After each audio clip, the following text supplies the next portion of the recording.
back, relax, as we leave civilization behind.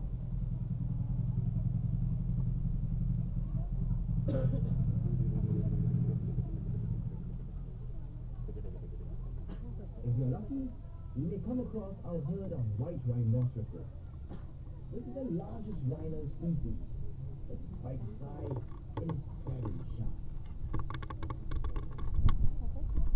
You may notice some white birds along the water's edge. These are wild-located storks.